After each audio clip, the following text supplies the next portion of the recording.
Is this what you're watching on your social media feeds every day? Or this? Maybe the day before yesterday you watched your friend bake a chocolate cake and tried to bake one too?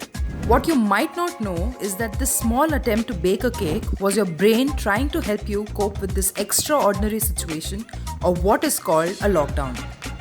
Through these posts on social media, people are expressing the need to stay in their own bubbles, which in this case are their homes. In this way, they are somehow contributing to a concept called polarization, which is usually seen in politics. These bubbles expose us to the ideas that we already agree with. In this case, it is a belief that staying at home will keep us safe. While this is a good thing, it can also go awry. How, you ask? First, if our bubble becomes filled with resentment at ongoing restraints on our freedom, it can decrease our motivations to stay at home. Second, humans are not very great with following rules. This is just how our brains work. Until we are given something in exchange, which is what a reward is.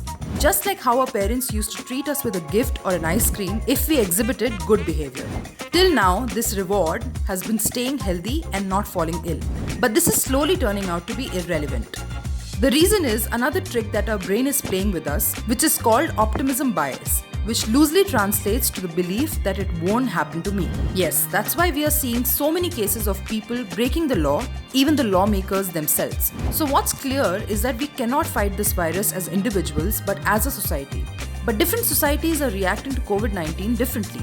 This is because various societies follow two different kinds of cultures, loose and tight. India, China, Japan, Singapore land in the former, which are stricter and rule following, because they are tight societies as opposed to this.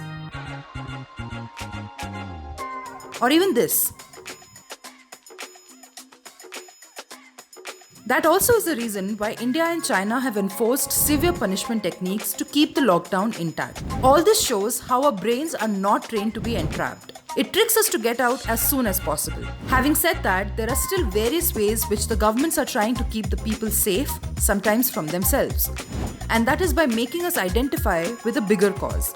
This is what was done during wars as well. So next time if you feel like going out, just remember it's your brain trying to trick you.